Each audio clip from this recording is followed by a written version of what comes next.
guys, it's Liv. Welcome back to my channel. Today I am doing a sort of part 2 to a recipe that I posted previously. So I did a coffee shop series recipe where I recreated the new Starbucks toasted vanilla shaken espresso. And in that video, unlike a lot of my other ones, I didn't do a baked good recipe and it was kind of weighing on me a little bit. I feel like coffee and sweets just go together so perfectly. So I have a treat recipe for you today that I think would pair perfectly with that drink. Cinnamon cardamom almond pull-apart bread. That's what it looks like. I haven't pulled it apart yet, but I just wanted to show you what it looks like before that happens because it's so pretty. Look at this. All right, so taking it back to when I first made the dough for this the other morning. So this is my cinnamon roll dough recipe. It's basically just flour, salt, non-dairy milk, yeast, some sugar, and melted vegan butter. And all the measurements are below. Then you just let that rise for about an hour or until it's doubled in size. And then you can turn it out onto a lightly floured surface and roll it into a rectangle. This can be kind of any size rectangle you want. It doesn't have to be exact, just make it similar to this one. And then you want to add some softened vegan butter, or I'm honestly just using vegan margarine and it works the same. And then you want to do a mix of brown sugar, cardamom, and cinnamon and mix that together with your hands and then sprinkle that over top. So as you can see, this is pretty much very similar to my cinnamon rolls recipe, and you could totally make cinnamon rolls with this if you want.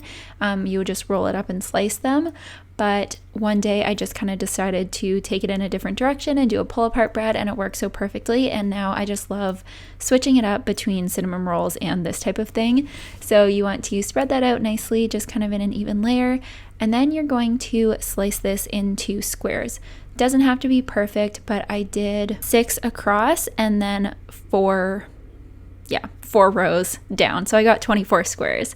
And then you just want to roughly stack those up because you are going to put them into a greased baking pan. So you want to basically take it and then line them all up in a row in the pan.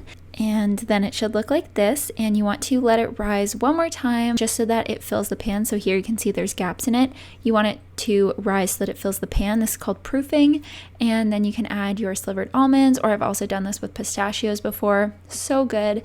And then you want to bake it at 375 Fahrenheit for about 30 to 32 minutes until it is nice and golden brown. I just want to let it cool, loosen it from the sides of the tin, and I also added some powdered sugar on top. It is so fluffy, it's perfectly sweet, and honestly it's just like such a fun recipe that is kind of like, I don't know, kind of like finger food, I guess. It is so fluffy. You could definitely, I didn't like overdo it on the butter and sugar on the inside of this one, so you can obviously do as much as you like, but you could definitely spread like butter or jam on this, or even do some kind of like a powdered sugar drizzle. But it is seriously so good. Look at that. I really hope you enjoy this recipe, and I hope you try it out. If you do, definitely leave a comment and let us know how you liked it. That is everything for me today. Thank you so much for watching, and I will see you guys in the next one. Bye!